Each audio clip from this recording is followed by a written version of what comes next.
All right, it's Fairfield County Live and Local. We're presented by the Sono Collection. My name is John Kamal from 95.9 The Fox. I'm going to be taking a second to share this around because this is a conversation that a lot of people have wanted to have for a long time. I'm sitting down with John Torres, who is the manager of the Park City Music Hall, but you might know it also as the Acoustic.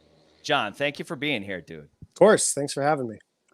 I have a million questions, and I'm sure people who have been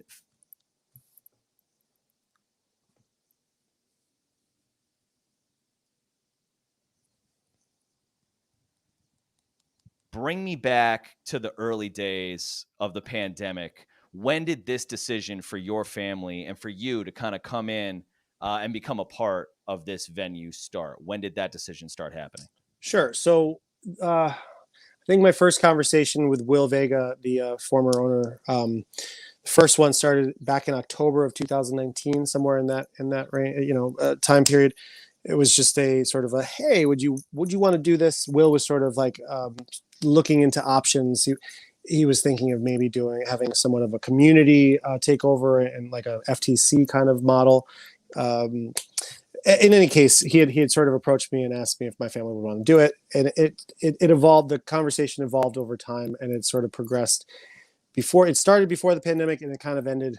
It took most of the pandemic to really seal the deal. So, yeah, that's kind of when it started. The pandemic really kind of expedited it, especially for the former owners. They were just kind of ready to have it, evolve into what it was going to be next, and they sort of wanted to step away. So, and he approached me. He knew that I've been going there since it opened. I've been a regular for many years, and then beyond that, just my family's sort of like business knowledge. Such a part of this community too. Yeah, sorry, but sure, yeah, no, yeah. But like just we have just sort of some of the basic things you need to do something like this. Obviously, I am a musician. Right. I am a social media sort of graphic design type person, marketing. I've worked in doing music marketing as well. And then my family's knowledge with food and beverage is just is sort of like, it makes it a lot easier for us to sort of just step into this role.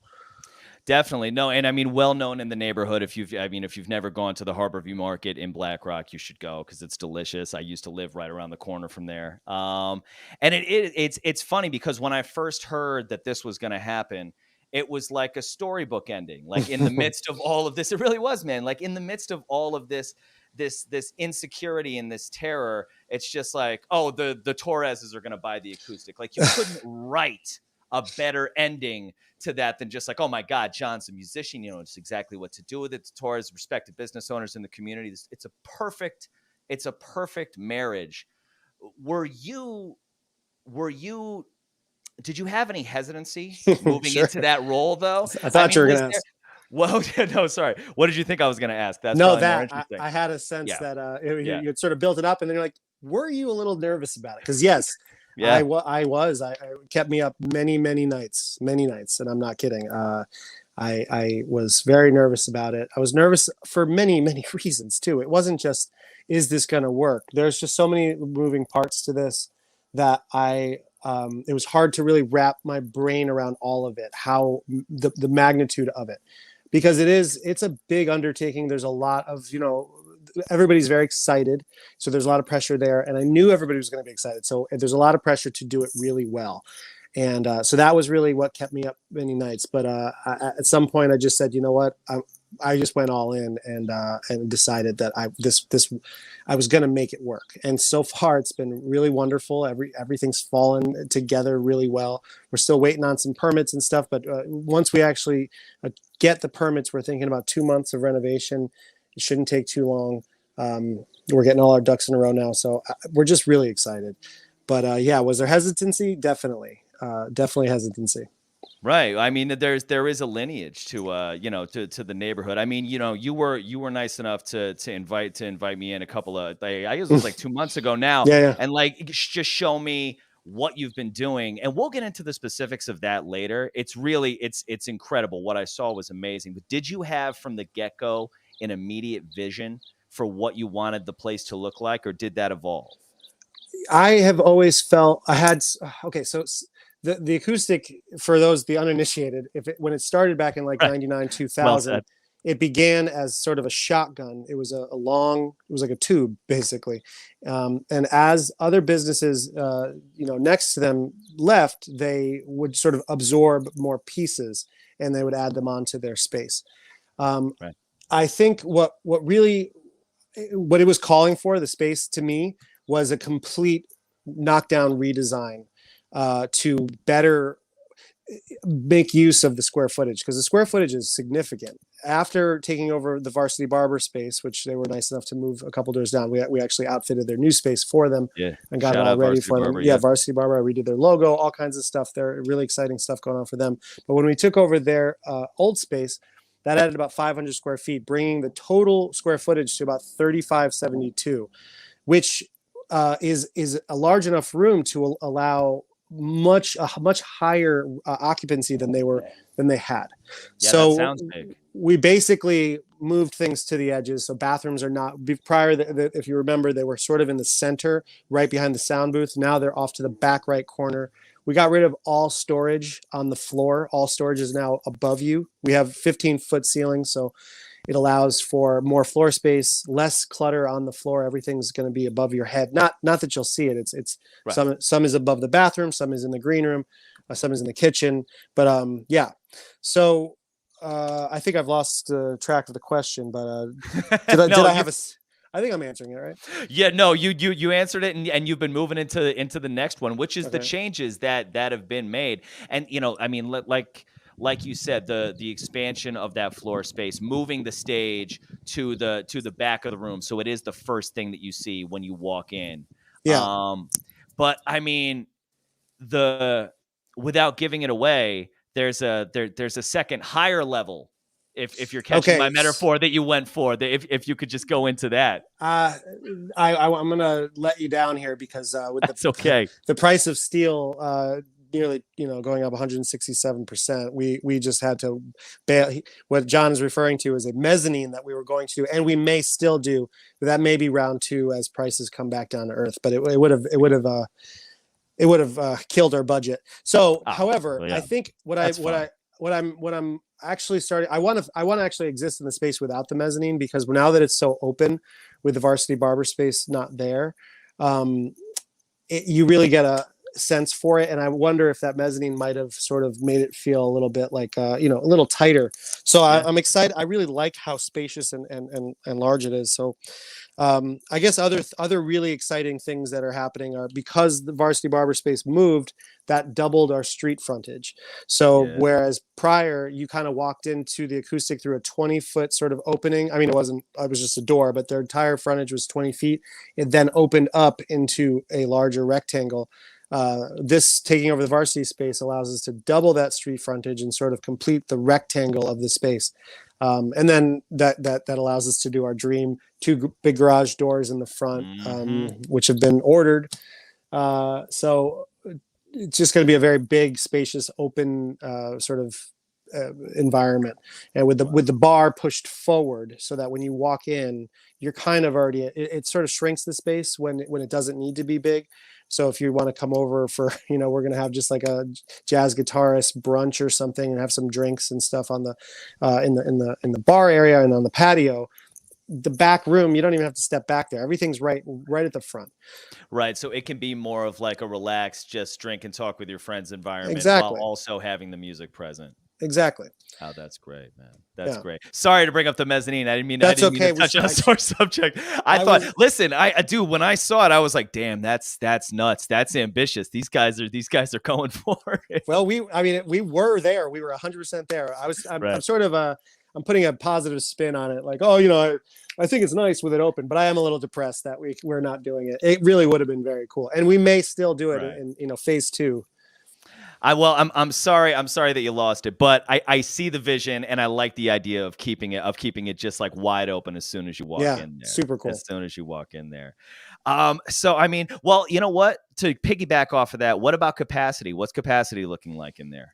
Well, or is it too early to have that conversation? I don't know. I have a range. I think it's an unscientific range that I've sort of developed. I'm really hoping for 250 as a absolute floor. minimum Yeah. 250, and it could be much more than that. The architects like architects to somewhat of a it's like you take your square footage and divide it by this variable, and then it spits out an occupancy, and his was in the 400s. Now I don't actually think, I don't think we'd ever get to 400, nor do I think it would be that comfortable if you were in the 400s. But I do think 300 is a really nice spot. Other things that we've done that are going to really help with that are increase the number of bathrooms. So now there's a dedicated women's room and dedicated men's room, both with four toilets in the women's, 2 toilets and 2 urinals in the men's. We've increased our emergency exits. So you've got these additional these are the things that the fire department's looking for when they want to give you a higher. They're like, all right, well, you want a higher occupancy, do you have these things? We're doing all the things that they would want. So yeah, we're hoping to be in the 3s. I think that'd be really great.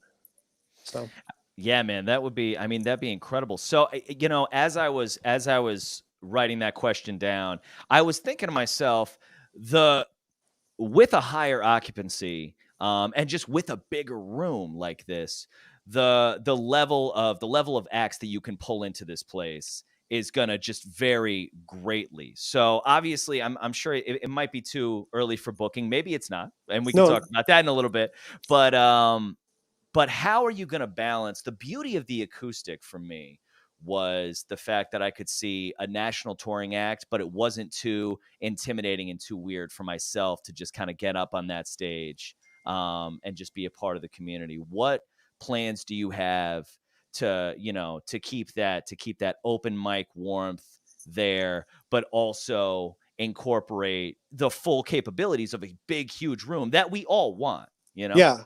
So one thing that we should all, maybe I'll just give the same TED talk that I was given by my very good friend Aaron Busick, who is a huge, massive influence on the Acoustic, the Park City Music Hall. He's been really helpful. He's a production manager out in Houston. He manages three large venues there. And he basically he explained when we were getting into this, like, hey, what are we getting into? And can you explain? One thing he said is that we're probably going to be what's called a menu venue. And a menu venue is one where it's almost like every day the menu changes. Like Mondays may be blues night. That'll be a local thing. Tuesdays, that would be an open mic night. Wednesday, maybe we get a nationally touring act that our talent buyer is placed in there, and we've got a sellout crowd, hopefully. And then Thursday, we don't have anything, so we're doing reggae nights on Thursday. You know what I'm saying? So it really changes night to night. And I mean, that's kind of keeping with what the Acoustic was doing anyway. Totally. But just to increase the sort of, so you mentioned open mic night. I literally became a musician as a result of open mic night, watching Darian Cunning and Larissa DiLorenzo and all of the greats of like the 2000s, I guess, the aughts, right. that were located in Bridgeport.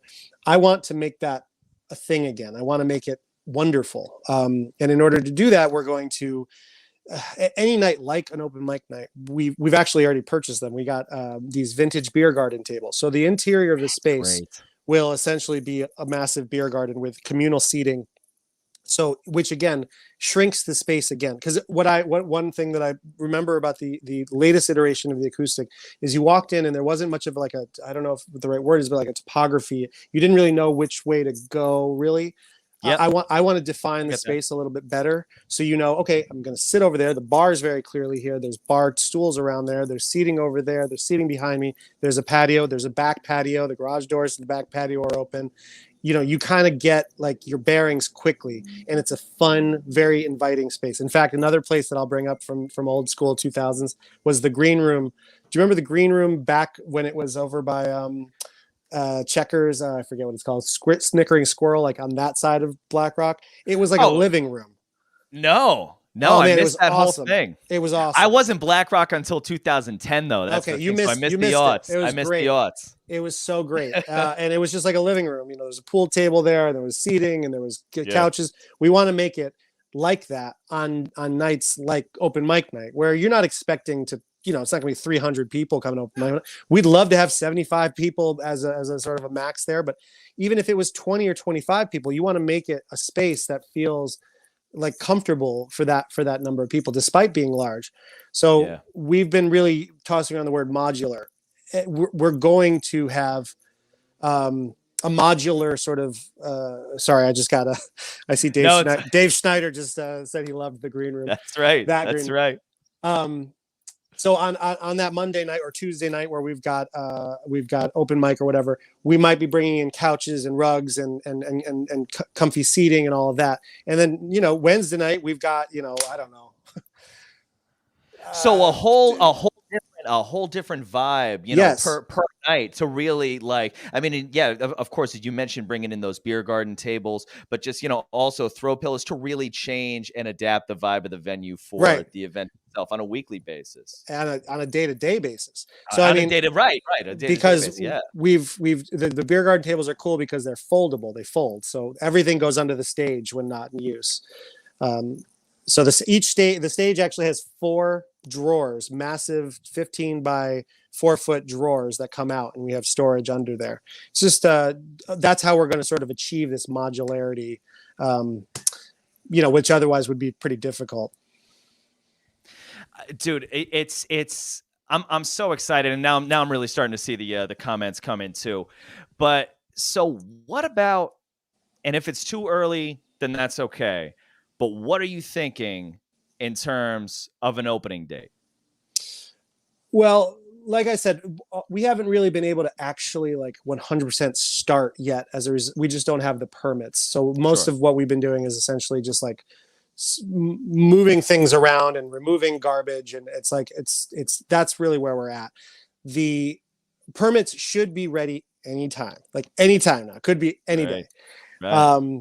And when they are, we hit the ground very quick. Everybody's ready. We're dig ready, I guess you could say. Yeah. Shovel ready. That's what it was. Shovel ready. In any case, that we are estimating, and this is a very broad estimate, I'm going to say between 2 and 4 months from the first, as soon as we start to when we can open. So if we were to, what is today? Today's the 27th of May. That would be 4 months from now. Would be what? The 27th of September. Is that right? May, June, July. Yeah. August. Yes. Yeah. So I would say our goal is not to go past September 15th. Wow. Meaning we want to open by September 15th. But it could be as early as mid-August. It really depends on a lot of kind of factors that we don't have a lot of control over as of yet. But of course, very soon, 2021 for sure. Right. City of Bridgeport, if you're watching this, send those permits, man. Send them. We want it. We want it now. Dude, we do want them. We want to give a thumbs up to the City of Bridgeport. They're I know that they're enormously overextended, but obviously it would be very helpful. Pressure. We love you. We just want it. But if they did listen to you, John, that would be great. That would be ideal. Can you because I just I'm going through this comment section right now, as there's just so much love for this venue, for what it's meant to the community. Can you talk a little bit about what the Acoustics meant to you as a musician, as a resident of Black Rock? Yeah. I mean, it was like this weird built-in place, a walking distance away from where I grew up, that it's a special place. Most people don't have that. I mean, I guess if you lived in New York City, but I mean, in Bridgeport, Connecticut, you wouldn't expect that to necessarily be there. And Rich Franzino built a gem, and it was very musician centric. And that meant that most of the clients and most of the regulars, they were all musicians. So that created this amazing culture of just collaboration and fun and goofing off and late nights and so man, the Acoustic to me just it was everything. It really made me want to be a musician, and when it started to sort of lose its footing, it's not like anybody did anything wrong. It's just it started, people moved away. We weren't the way that people communicated changed. Social media became a huge thing, and they didn't quite adapt, I don't think. And they just weren't, it wasn't built that way. And it started to lose the influence. That was something that definitely made me sad. And to be able to sort of say, you know what, we have ideas, we have some ways that I think we can improve those methods of getting the word out, so that things like open mic can start to come back. We might actually see some of those musicians that we used to see come back, and or see brand new musicians that are moving to the area or growing up in this area start to be cultivated in that room. So I think if anybody out there that's worried about, or the new owner stewardship of the Acoustic, there's no one that has more, respect for what the Acoustic did, what it was, what it has been. And all I want is for it to be the best version of itself. And that's what we're trying to do. It's what we're constantly thinking about. Well, and when I said earlier that it was like this weird little fairy tale ending, like you'd written it, like, oh, the Torres has bought the Acoustic and now it's saved. It's like there is, and just from speaking to the people that I know in the community, who I'm sure are just all the same people but I think everybody's feeling like it's really in good hands. I got a couple of fun questions that are coming in right now, but actually, you know what? Before we get to that, we've been calling it the Acoustic, and it's going to be hard not to. You wrote a beautifully written post about this, just about how even you're fallen. It's hard for you to fall into the habit of it. But there has been a name change. And after reading your post, I get the reasons why. But for those of you who haven't, maybe you could just address the new. You froze on me, but can you hear me?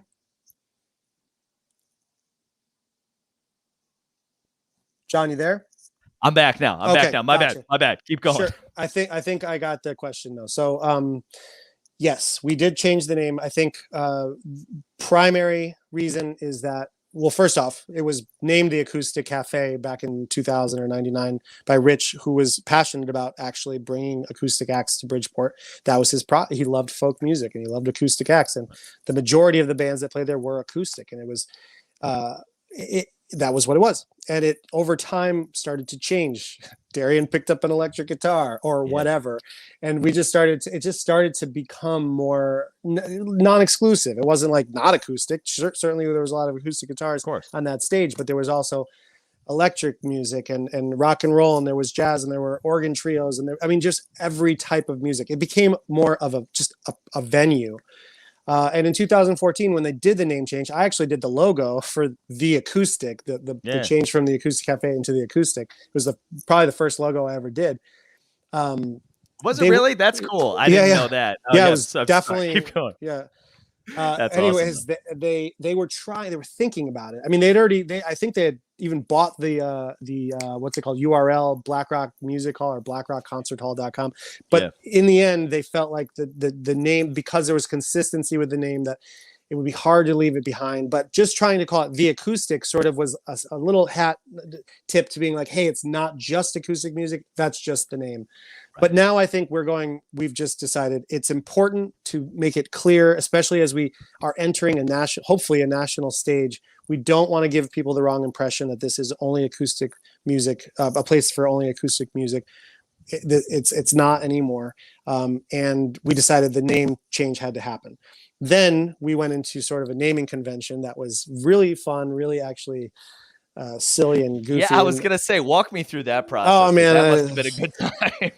I created like a Google form with basically like a survey, sent it to first my family, and then I sent it out into like a very small group of like trusted friends, and got really interesting data on like 10 names that we were tossing around. And the ones that really popped out, there was BlackRock Music Hall, which was pretty much an obvious, like everybody would have loved that. But one thing that I felt about that was, you can't really shorten it. You can't say I'm going to the BlackRock, because 97 things in BlackRock are called BlackRock something. But and as is a normal thing in a neighborhood to do that. But with Park City, you can say I'm going to show at Park City, and people would know that you're not going to Park City Ford or Park City Dental or they're going to know you mean Park City Music Hall. Right. Beyond that, though, we also, the Torres family, beyond just being Black Rock fixtures, we're Bridgeport. My dad, moved to Bridgeport when he was 1 year old, coming from Cuba. So we've been here since the 60s, and obviously my dad's run for mayor several times, run for different offices. He was a councilman. I've been involved with briefly Bridgeport Generation now. Popping in and out. It's back. I'm sorry. Okay. Keep going. So anyway, do we just have a passion for Bridgeport? We really feel like Bridgeport is a wonderful place that just needs a break. And so yeah, Park City just sort of spoke more to us about Bridgeport pride rather than just our neighborhood pride. And it just sort of lended a level of inclusivity that we're really excited to embrace. And then lastly, Park City, a lot of people are like, oh, I thought it was in Utah. I was like, oh, I never even heard of Park City, Utah until like, I don't know. But anyway, I know it's the Park City. Bridgeporters know it's the Park City, and it's called the Park City for a reason. We have a lot of friggin' parks, and they're wonderful parks. And some of them are in disrepair. Some of them are people just don't know about. And that was just something. So even if you take a look at the branding, which obviously on radio probably won't be able to do, but on the Facebook post, I redid the brand, and we sort of incorporated aspects or elements or like nods to Bridgeport parks in our branding. And hopefully in the future, this is not something that we don't want to overpromise, but a goal of mine is to bring music to the parks in Bridgeport under the banner of Park City Presents. Oh, that'd be great. And we would do, Beardsley Park concert series, or the Went Park concert series, and use local, if it was Washington Square Park, there's all kinds of like platforms that we could just literally find a band, hopefully a local band, that teams up with a local food truck, and that's pretty much it. It's actually pretty easy. So eventually we'd like to sort of export Park City Music Hall into our city's parks. I mean, this is the time to do it, dude. You know, right now, everybody's fired up and ready to go. This is, and in fact, you have a show in like a half an hour that I probably have to let you get to soon. No, I'm good. But all right, we'll go. We're playing at this Don Memo in Westport. Right on. Just some fun music with fun friends and good food. I mean, it's so great to have music back, and to have news that we're gonna have this venue back. Doesn't matter what the damn name is, you know what I mean? Like, it's I like your name selection, but like, at the end of the day, just having this place back and having people who care about it is the most important thing. So a couple of questions I've been pulling off, just some fun stuff. If you could book anyone back for Acoustic Hall of Fame, I didn't read that part of the question. Who would be your first act? I would take this question any way you want, like old school acoustic guys, or just even national acts. What are you thinking? For the national acts, I always bring this up, but I saw Corey Henry at the Acoustic, Corey Henry and the Funk Apostles, and it was just the best show. A couple years ago. Oh my God. I want him back so bad. So, Corey, if you're listening, please come back. One thing, just a quick note, and I'll go back to the question of the Acoustic Hall of Famer. The green room is something we focused heavily on. So the green room is it's about 3 times as big as it was, and it's going to be very comfortable. So for nationally touring acts, that's kind of a big deal. You don't want to come in and not have a place to have privacy and comfort. So that's going to be a big focus. But then for the like Hall of Famers, I don't know. I mean, there's so many, but I mean, Darian is probably the number 1 Hall of Famer of the Acoustic, so he's going to have some kind of big show. I think, Chris Cavaliere. I remember seeing Chris Cavaliere at the Acoustic years and years ago when he was doing his acoustic like looping thing with his insane pedals. One of the sales guys was walking around the.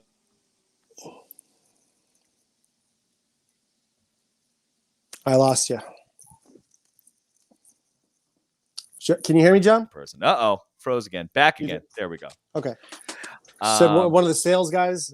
Yeah. One of the sales guys saw Chris playing Bob Dylan tunes with Brian and Kenny the other day. Yep. Fantastic show. Awesome. But yeah. So that's I saw a question. I had it up a minute ago when you were talking about the green room. I saw the posters. Find it again. Yeah, the classic posters. The classic posters, and not just. I should clarify. I played in a band with Josh for years. Josh, I'm sure there's not a lot of Tracy Joe and the Toads posters up there, but I appreciate you asking. But no, the truly classic posters were kind of gone. There's a couple that we have a pile of them I don't know what to do with them. I don't know that we're gonna put them frame back them or something. Oh yeah, that's that. I have time for that. That's right, right. Of course. Yeah, but you know, we yeah. That was always an evolving thing. They'll come back. They'll come back. We'll have new posters and they'll you know, new stickers, and people will probably do graffiti in our bathrooms, and it'll be, you know, it'll be back to its old self in no time. And that makes sense. And I think that's a necessary evolution right there. But we'll remember that old green room. That's for sure. I think once you come into the new green room, you're like, I'm fine with the new green room. I don't care. Right. What about food? What are you guys doing for food? We've kind of skirted around the subject. Yeah, sure. So just so you know, I'm going to start walking around because I do have to pack up, but I can't finish this conversation. So I'm just going to be walking a little bit. But yeah, I think this is really my last question. Okay. But yeah. The food program is in development right now. My brother Alex, who is just one of the best amateur chefs I've ever met, and my mom, who's a professional caterer and all of that, and pretty much the whole Torres family.